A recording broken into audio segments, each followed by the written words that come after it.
Suspense. Radio's outstanding theater of thrills. Suspense. Tonight, bring you Miss Lynn Bari in Murder by an Expert, a suspense play produced, edited, and directed by William Spear. I didn't want to hurt him. But I couldn't do it while he lay there sleeping so peacefully. He had to be awake when it happened. He had to be awake. Bob? Bob, get up. Get up. What's the matter? I haven't... We have an audition. What time is it? 20 minutes to 11. An audition in the middle of the night? There's a club over on 8th Street needs a dance team. Tabor just phoned me, said to get over there right away. I didn't hear any phone. You were asleep.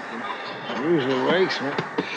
All right. I'll get dressed. I suppose they want us to go on tonight. I'm not going to be much good. I think it could wait till morning, anyway. That was step number 1.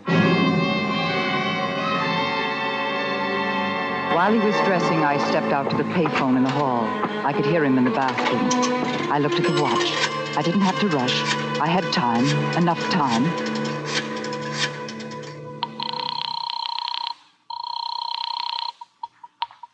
Yes? Hello, Jimmy? Was that you, Edith? Yes. Jimmy, we're battling again. I think this time it's the end. He's going to leave me. No, that's silly. Is he there now? Yes. Well, put him on. I'll talk to him. He's in the bathroom. He wouldn't come to the phone for me anyway. Perhaps it's best we split up. I don't know. No. Well, you're the best thing that ever happened to that kid brother of mine, and I won't let him do anything he'll be sorry for. Suppose I drop up there now and see him. I don't know, Jimmy. I'll be right over, kid. You just sit tight. Leave it to me. I've been managing that spoiled little brat for years. I'll be right up there. Yes, Jimmy. Step number 2.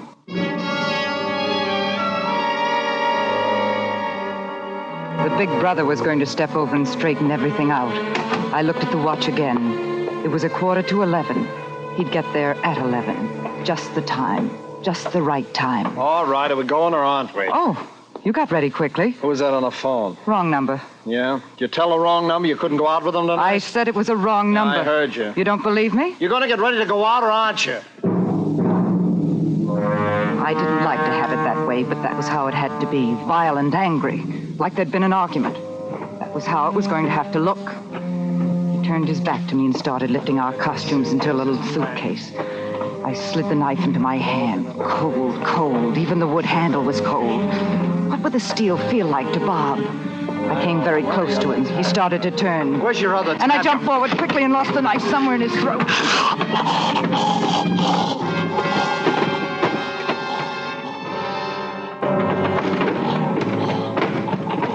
I hadn't meant to let the knife slip out of my hand that way. I stood quietly until he stopped driving. Then I reached down and lifted the knife up and wiped the handle off. I had to do that. Then I dropped it again. For a moment, I watched the blood soaking across the rug. I couldn't take my eyes off it. I was fascinated by it. Then I snapped awake. I looked around the room. I don't know what for. I'd taken care of everything, but I looked anyway. And then I saw it. The little pocket watch that George had loaned me for the timing, because everything had to be timed right, just right. I must have put it down there when I did it. I slipped it into my handbag, put on my hat and coat. It was 10 to 11. That was when he died. 10 minutes to 11.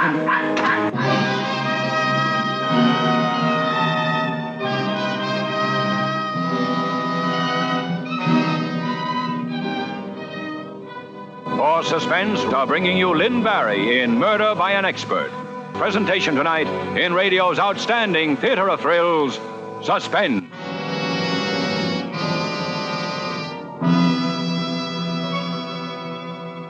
Suspense, radio's outstanding theater of thrills. And now, bring back to our Hollywood soundstage Lynn Bari as Edith Reed in Murder by an Expert, a play well calculated to keep you in suspense.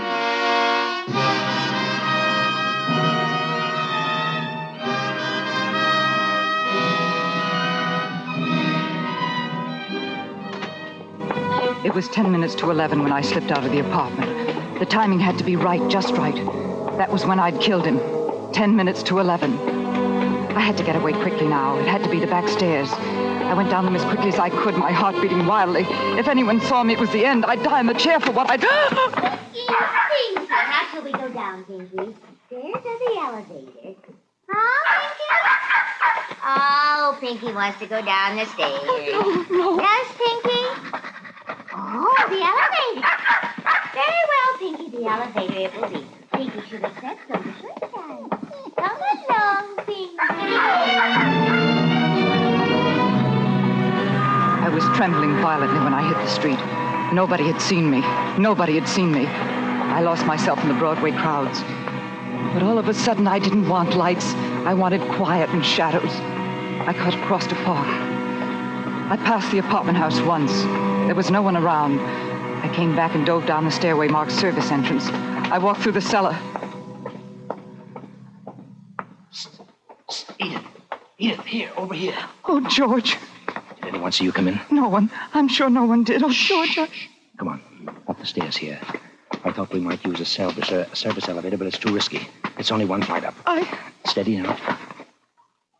Corridor's clear. Come on, come on.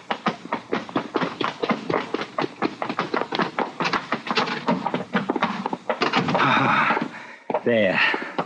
There, it's all over. It's all over, dear. Oh, George, hold me. I'm shivering so. Oh, well, it's all over, dear. It's all over now. There were no more things to do now. No more steps to take cautiously, carefully. I was on the top of the ladder now, and I could reach out and pluck the stars right out of the sky. I had to stay up there. I had to stay up there.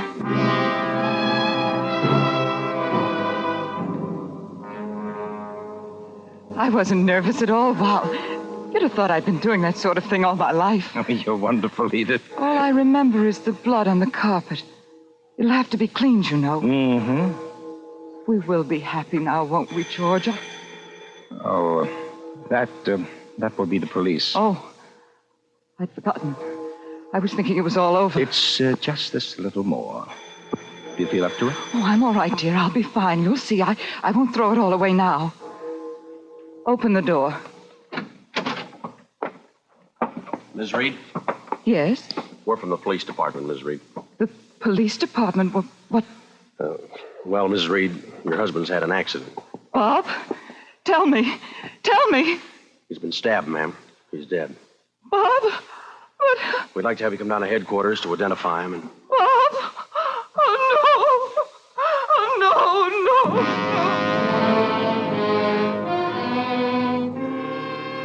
I cried then. It was sort of a release. I was tired and lost all of a sudden, and I cried real tears. I knew they would be impressed. I was crying because I was tired, and they would think I was crying because of Bob. And that was good. That was good. I thought we might go downtown in a police car. Instead, they had a cab waiting, and they were considerate, and they drove slowly. Only they drove slowly along Broadway, and I couldn't ask them not to. And I had to close my eyes to keep out the light, to hold down the memories. And that was good, too. They thought the pain I was having was grief over Bob. He's in here. This door here. On the table here. Just a lump under a white sheet. Just a long lump under a white sheet, all that was left of Bob. All that was left of the man who'd been my husband. I'll have to take the sheet off his face now, Ms. Reed. Steady. This your husband? Yes. Yes, that's Bob. Steady, Edith. Steady. That'll be all in here, if you'll come with me.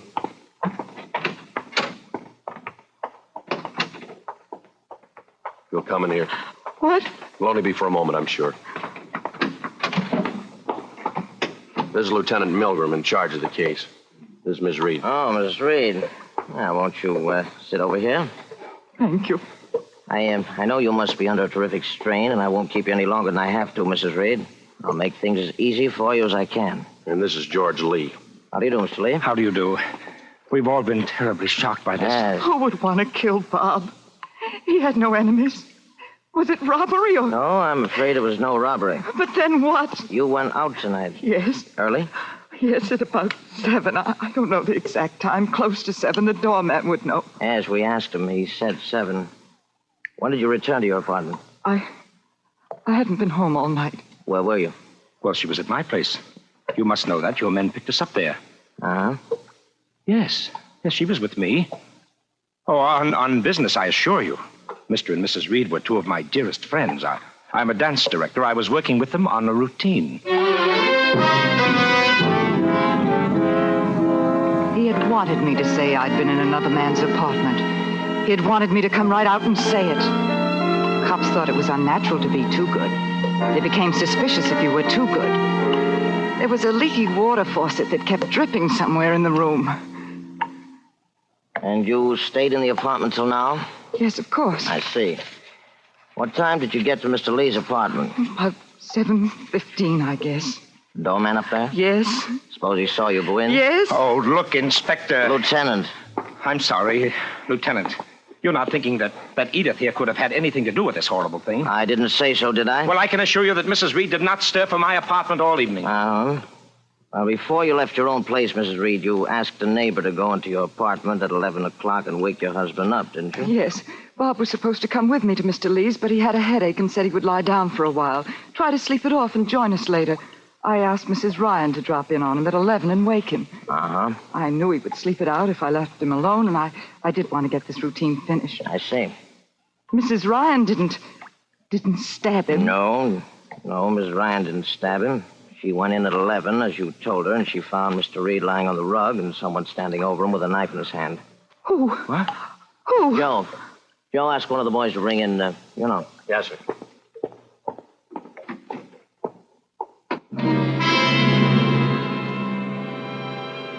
The timing had been perfect. Everything had gone well. I was aware that I wasn't shivering anymore. I was complete master of myself now. I had nothing to be afraid of now. Why, he'd even picked up the knife. Edith! Oh, Edith, thank heaven. Jimmy, what? Edith, will you tell these guys what's what? They seem to be in some kind of a fog. They think I killed Bob. I don't know what's happening to me, but... Easy. You don't mean he... Yes, he's the fellow Mrs. Ryan found with a knife in his hand, his own hunting knife. Oh, no, that's impossible. Bob was his brother. Jimmy, I know you didn't do it. Well, of course I didn't do it. Tell him about the quarrel. Tell him about the phone call. About the quarrel? The phone call? Yeah, tell him that I was sort of a misfix-it for you two when things got out of hand. Tell him how I felt about Bob and you. What quarrel, Jimmy? What phone call? What quarrel? Well, the one you had tonight with Bob. What's the matter? Tell him about calling me up. Jimmy, what are you talking about? What am I talking about? You called me tonight from the apartment and said you and Bob were splitting up and... Well, why are you shaking your head? I just don't know what you're talking about, Jimmy. Bob and I didn't quarrel. I didn't call anyone. What time did the call come? Oh, about 11:15, and around that, I said I'd be over and try and straighten things out. Mrs. Reed was with you at the time? What? Oh, yes, certainly. Did you make any calls? No, none. Edith, for heaven's sake! Was anybody with you when you got the call? No, I was in bed. It was your knife, wasn't it, Mac? Oh, yes, but I don't know how it got to Bob's apartment. It was there when I got there. Bob was dead when I arrived. You quarreled with your brother on occasion, didn't you? Not quarrel. No, I was the older brother. I had to straighten him out once or twice. Mrs. Ryan says you often quarreled with him. Oh, they weren't quarrels. Edith, she used to call up when things went wrong, and I'd hustle over and help out. I had a lot of influence with Bob. I tell you, Oh, Edith, you're kidding with me. Tell him how I felt about Bob. Go on, tell him. You killed him. You killed him. Edith! I told you I loved him. I told you that the last time you asked me to leave him and go with you. I told you that the last time and the time before that and the time before that. Edith, You mean he and your husband quarreled over you? Yes. Edith, you don't know what you're saying. You had to kill him. Love you. I hate you. I hate you. What? I'll die hating you. She's crazy. You're lying or Take him something. away. Edith! Edith!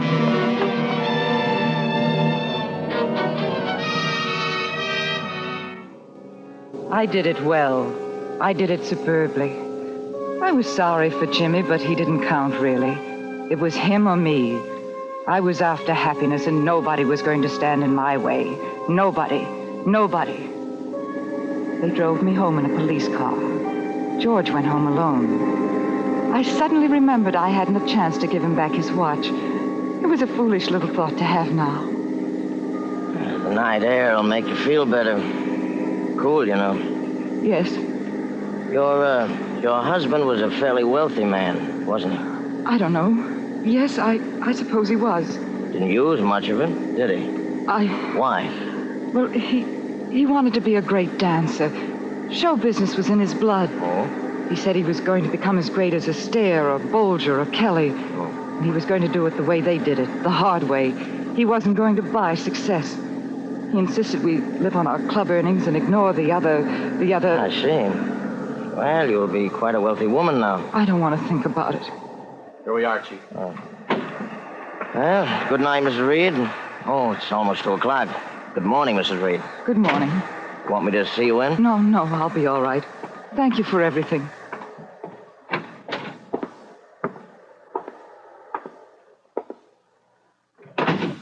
Oh, good evening, ma'am. Hello, Joseph. 6, please. I'm sorry about Thank you, but Joseph. you're not going to sleep up there, are you? Yes, Joseph. There's nothing to be afraid of. When you love someone the way I love Bob, it... Oh, yeah, I understand, ma'am. You're right. Oh, here we are, ma'am. Thank you, Joseph.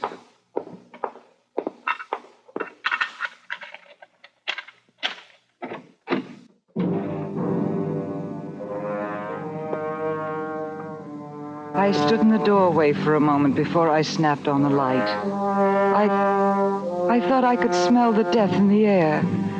They do in novels. But there was nothing. Nothing. I snapped the light on and closed the door. The police had cleaned the room nicely. There was only the spot on the rug. Only the blood on the rug. There was nothing here to be afraid of. No voices, no ghosts, nothing. I was tired. I needed sleep badly. I went into the bedroom and locked the door and tried to sleep. Can you be so tired that you can't sleep? Can't even force an eyelid down over your eye? Can you be that tired? And the blackness and the quiet, they seemed to be smothering me. And then I heard it. At first I didn't know what it was. I wasn't frightened, I just didn't know what it was.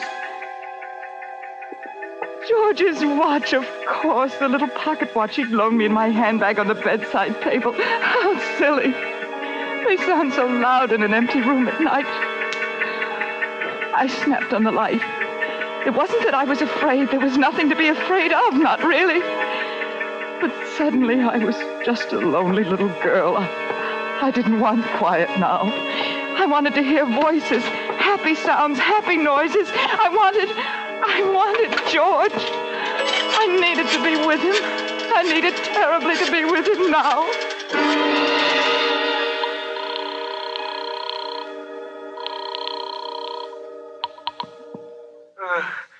Yes? George?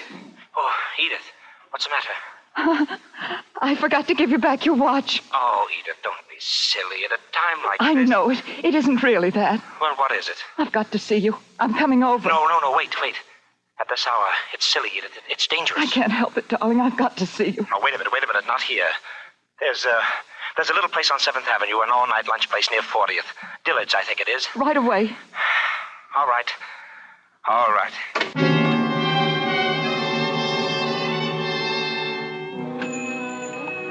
The place looked empty when I got there, only a fat little man at the counter slicing some kind of meat. And then I saw George at the back at one of the few tables in the place. I ran back. Dearest. Edith, no. It's not smart. I just want you to hold me. Hold me for a moment. I need you so. Edith, please, the waiter. Oh. Stop trembling. You're trembling. Yeah? Well, it be, folks. 2 coffees, please. Do you want anything else, Edith? Just you. Huh? I bought him tonight. I don't get it. 2 coffees. Just 2 coffees, please. Sure. You're overwrought. Why? Because I said I bought you. When will we get married, dear? Soon? You should be home sleeping. I suppose we will have to wait a little while for appearance's sake, but set a date, dear, now. Go ahead. Please, the waiter. 2 coffees. Next month, perhaps. In June. Edith, please, let's discuss this whole thing tomorrow in the sunlight when things are normal. In July, then. Sometime in July. What's the matter, George? When, then? I can wait, darling. I've waited this long. Let's get out of here. No. No, George. I'm not going to move until you answer me, George. When are you going to marry me? Never. I'm not going to marry you. You're joking. Don't joke with me, George. I'm not going to marry with you. Now, I don't want to tell you this now, but maybe it's better. Maybe the quicker we get things straight, the better. Get things straight? Please listen to me. Edith, you're a rich woman now. You've got a lot of money out of tonight. You got rid of him at a nice profit. So why not look at it as a good business deal and nothing else? I don't understand. A good business deal for both of us. We both took chances. George, I don't... I want half of what you inherit, the insurance and such, for my silence and my lies and my general help. I'm not in love with you, Edith. I never was. I needed the money. There's someone else? Yes.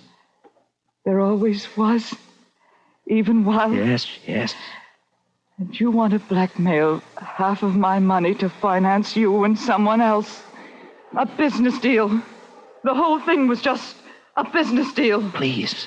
That's very funny. Bob wouldn't give me a divorce, and even if he had, I'd have gotten no money. And you and I would have needed money to live on. So I killed him. All that terror and all that blood for a business deal. A business deal. It's very funny. It's really very funny.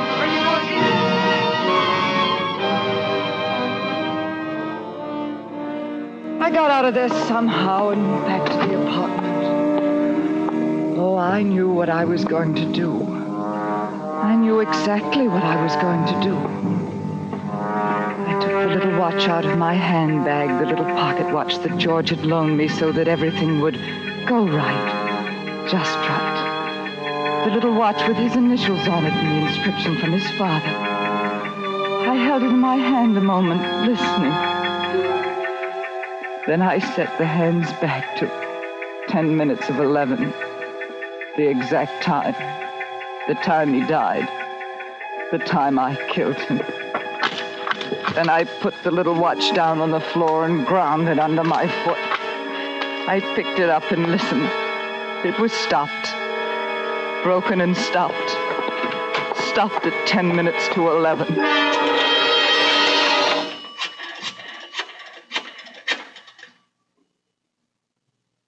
Lieutenant Milgram, please.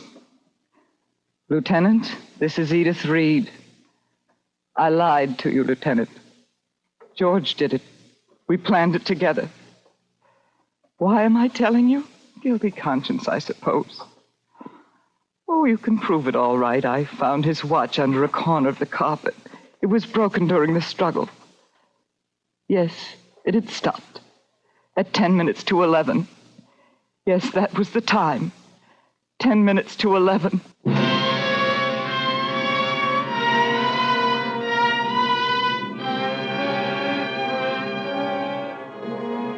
It's terrible to love someone as much as that. I wonder if the other one loved him that much. But he'll never know now. And I suppose he'll never forgive me. George will never forgive me.